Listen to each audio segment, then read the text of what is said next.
اللهم بلغنا رمضان ووفقنا فيه للصيام والقيام واجعلنا فيه من عتقائك من النار برحمتك يا أرحم الراحمين. Assalamualaikum warahmatullahi wabarakatuh. Alhamdulillahi rabbil alamin wal aqibatu lil muttaqin fala udwana illa 'alal zalimin. Asyhadu an la ilaha illallah wahdahu la syarika lah wa asyhadu anna Muhammadan 'abduhu wa rasuluh sallallahu alaihi wa ala alihi wa sahbihi ajma'in wa man tabi'ahum bi ihsanin ila yaumiddin. Amma ba'd. Rabbi shrah li sadri wa yassir li amri wahlul 'uqdatam min lisani yafqahu qawli. Ikhwani wa akhwati azza Allah wa iyyakum. Alhamdulillah, bersyukur kita kepada Allah. Alhamdulillah, Allah masih berikan kita nikmat untuk bisa berpuasa. Hari ini hari Jumat, sudah masuki 10 Ramadan. Betul ya? 10 atau 11?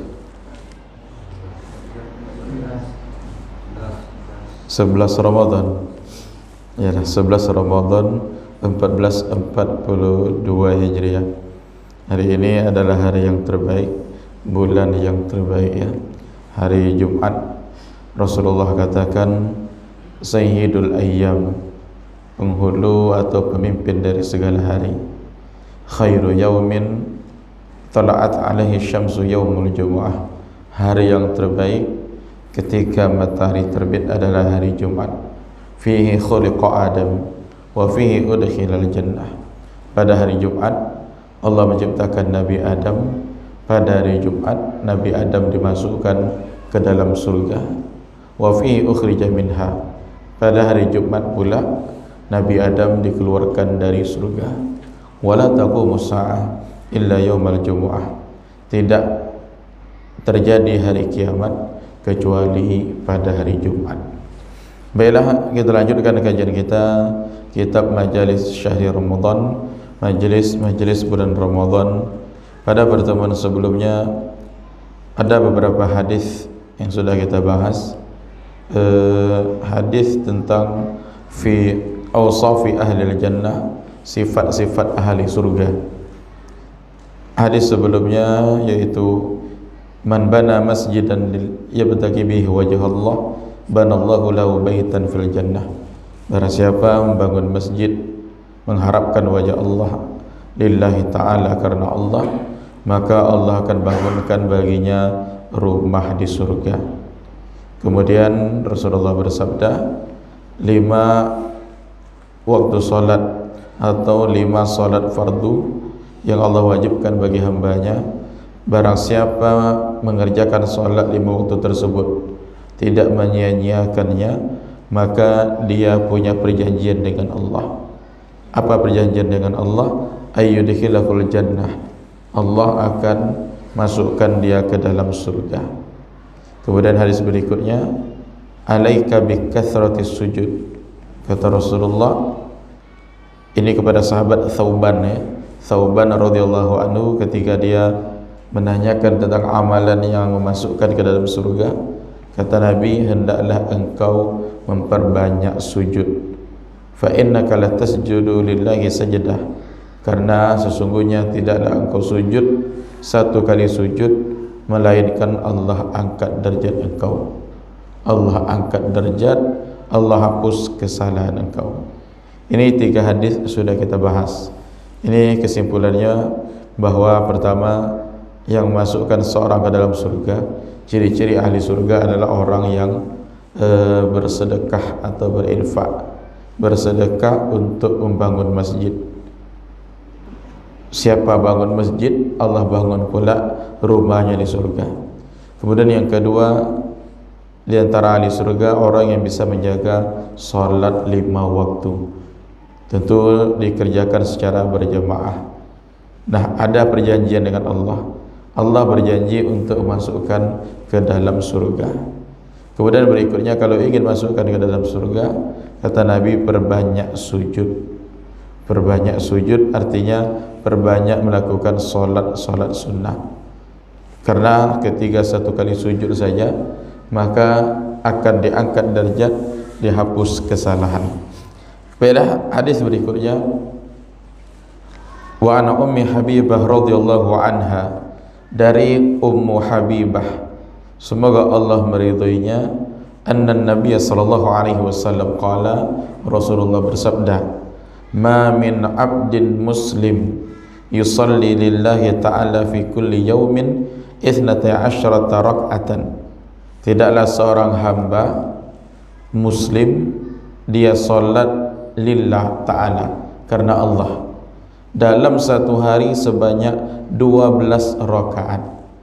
Salat sunat tatawu'an ghaira faridah, salat sunat selain salat fardu. Illa banallahu lahu baitan fil jannah, melainkan Allah bangun baginya rumah di surga. Hadis sahih riwayat Imam Muslim. Baiklah, apa makna hadis ini? Ini hadis Rasulullah katakan, ketika seorang hamba muslim dia solat dalam satu hari satu malam, solat sunat sebanyak 12 rakaat. Ketika bisa solat sunat 12 rakaat, maka Allah akan Allah akan bangun baginya rumah di surga. Makna 12 rakaat sini solat apa? Salat sunat rawatib. Salat sunat rawatib baik qabliyah ataupun ba'diyah. Apa itu salat sunat rawatib? Salat sunat rawatib salat yang mengiringi salat fardu. Salat yang mengiringi salat fardu yang lima waktu ya. Nah, baik qabliyah maupun ba'diyah. Qabliyah berarti qablah sebelum, ba'diyah ba'da setelah. Salat sunat rawatib qabliyah berarti salat sunat rawatib sebelum salat fardu, ba'diyah setelah salat fardu. Nah, dikerjakan 12 rakaat. Di mana saja letaknya 12 rakaat ini?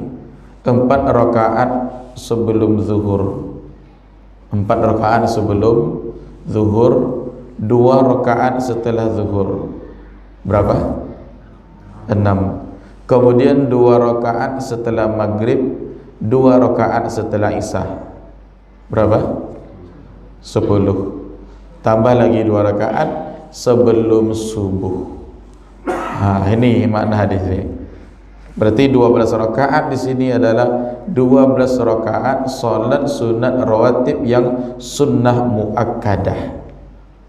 Karena salat sunat rawatib itu ada yang muakkadah, ada yang ghairu muakkadah. Muakkadah itu salat sunat yang sangat ditekankan, sangat dianjurkan. Itu namanya muakkadah. Jadi saya ulangi, salat sunat rawatib yaitu yang baik qabliyah maupun ba'diyah, ada yang muakkadah, ada yang ghairu muakkadah. Ghairu itu artinya tidak, non ya. Ghairu muslim berarti non Islam. Ghairu muakkadah yang tidak ditekankan namun dianjurkan, disunnahkan. Saya ulangi, apa saja yang mana hadis ini yang muakkadah, yaitu 4 rakaat sebelum zuhur. Sebelum zuhur bisa 2, bisa 4. Sebelum zuhur ya, bisa 2, bisa 4. Kalau ingin mengerjakan 2 boleh, 4 lebih boleh lagi. Di mana tak bedanya? Bedanya kalau 2 dia tak dapat rumah di surga. Itu aja. Kalau ingin mendapatkan rumah di surga, maka 4 rakaat sebelum zuhur. Kerjakan 2 rakaat, salam, kemudian tambah lagi 2 rakaat. Ini yang qabliyah, yang muakkadahnya. Kemudian setelah zuhur 2 lagi, berarti 6. Untuk zuhur baik sebelum maupun sesudah ini sama-sama muakkadah, sangat ditekankan, sangat dianjurkan. Kemudian asar, asar yang ada hanya qabliyah. Itu pun tidak begitu tekankan, namun ada. Asar hanya ada sebelum asar, setelah asar tak ada. Kemudian maghrib ada sebelum maghrib, ada setelah maghrib. Cuma perbedaannya mana? Yang masuk hadis ini yang setelah maghribnya, yang sangat tekankan. Sebelum maghrib tidak ditekankan, namun ada solat sunnah qabliyah maghrib. Kemudian isya itu sama dengan maghrib. Setelah isya muakkadah, sebelum isya ghairu muakkadah.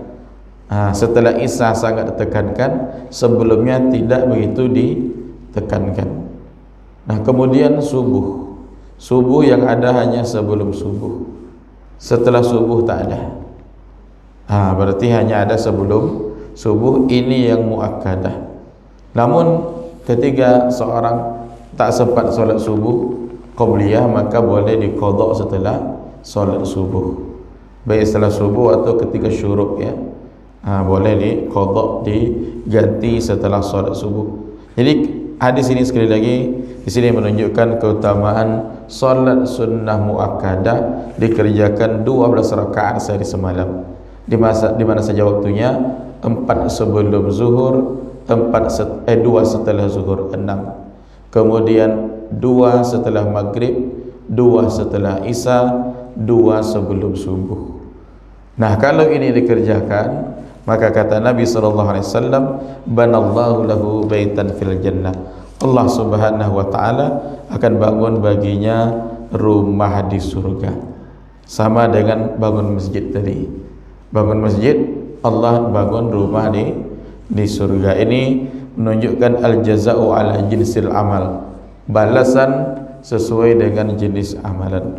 Kemudian berikutnya, an Mu'adz bin Jabal radhiyallahu anhu annahu qala li Rasulillah, dari sahabat Mu'adz bin Jabal, semoga Allah meridainya, bahwa dia bertanya kepada Rasulullah sallallahu alaihi wasallam. Kata sahabat Mu'adz, akhbirni bi'amalin yudkhiluni al-jannah. Wahai Rasulullah, beritahukan saya suatu amalan yang bisa memasukkan saya ke dalam surga. Wa yubaiduni anin nar, menjauhkan saya dari neraka. Qala, Rasulullah bersabda, laqad sa'alta an 'azim, engkau telah bertanya tentang perkara yang besar. Dijawab oleh Nabi, engkau ini bertanya tentang masalah yang besar, kata Nabi. Ini bukan pertanyaan sembarangan. Wa innahu layasir, hanya saja kata Nabi, perkara yang besar ini yasir mudah, ala man yassarallahu alaihi, bagi orang yang Allah mudahkan. Apa saja amalan supaya dimasukkan ke dalam surga? Pertama, ta'budullah wa la tusyriku bihi syai'a, ibadati Allah, tauhidkan Allah, jangan sekutukan dia sedikit pun. Ini pertama. Yang kedua, wa tuqimus shalah, mendirikan salat. Yang ketiga, wa tu'tiyaz zakah, bayar zakat.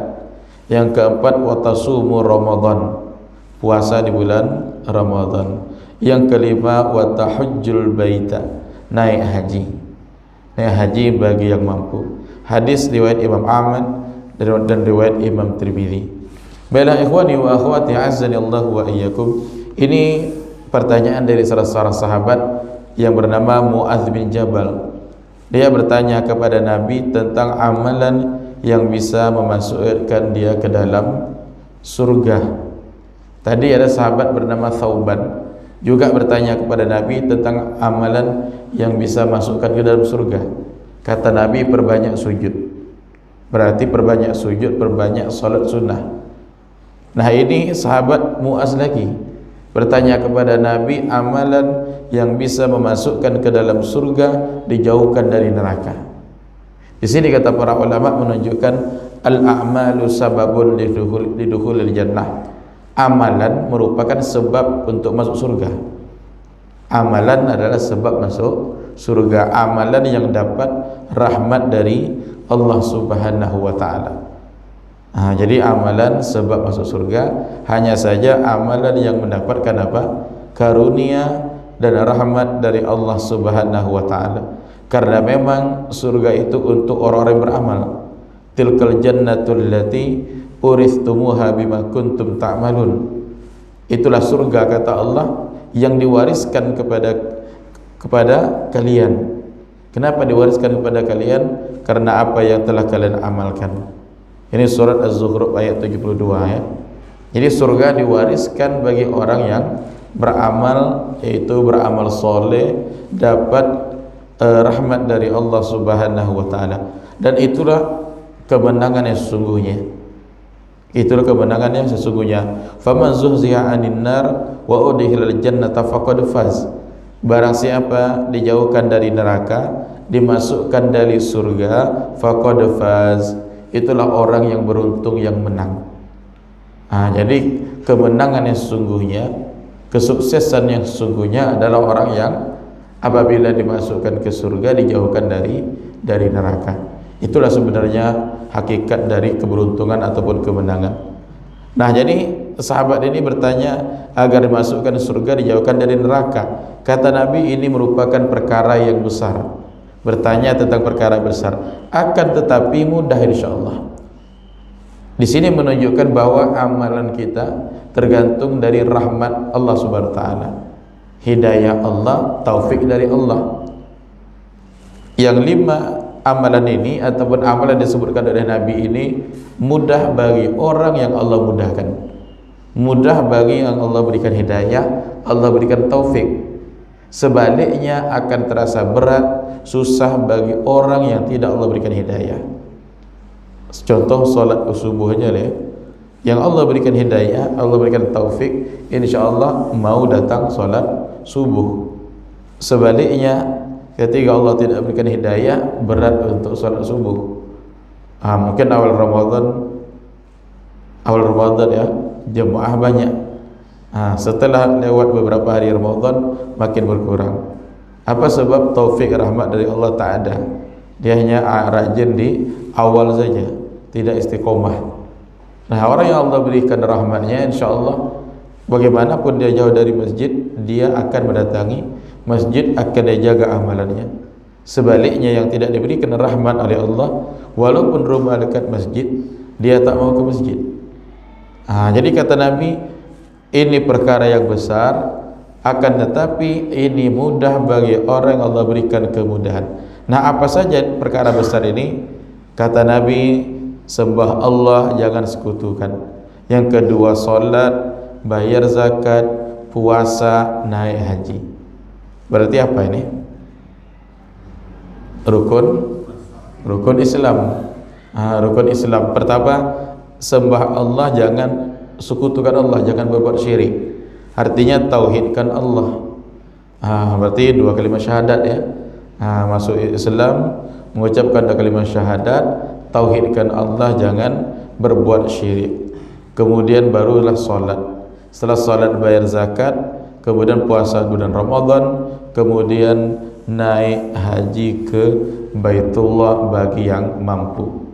Kalau dilanjutkan hadisnya lagi, kata Nabi sallallahu alaihi wasallam, disebutkan oleh Nabi bahwa was-sadaqah, sedekah itu kata Nabi sallallahu alaihi wasallam, tudfi'ul khati'ah, bisa menghapuskan kesalahan.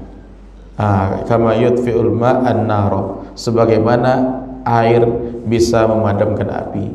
Sampai akhir hadis tentang anjuran untuk menjaga lisan. Bala ikhwani wa akhwati azani Allah wa iyyakum. Kita cukup sampai sini, semoga bermanfaat. Mudah-mudahan Allah Subhanahu wa taala memberikan kemudahan kepada kita, taufik hidayah untuk kita untuk diberikan kemudahan melakukan amalan, baik amalan-amalan sunnah, apalagi amalan yang diwajibkan oleh Allah Subhanahu wa taala. Barakallahu fikum wa sallallahu ala nabiyyina Muhammad wa ala alihi wa sahbihi wasallam. Subhanaka Allahumma wa bihamdik, asyhadu an la ilaha illa anta, astaghfiruka wa atubu ilaik. Assalamualaikum warahmatullahi wabarakatuh.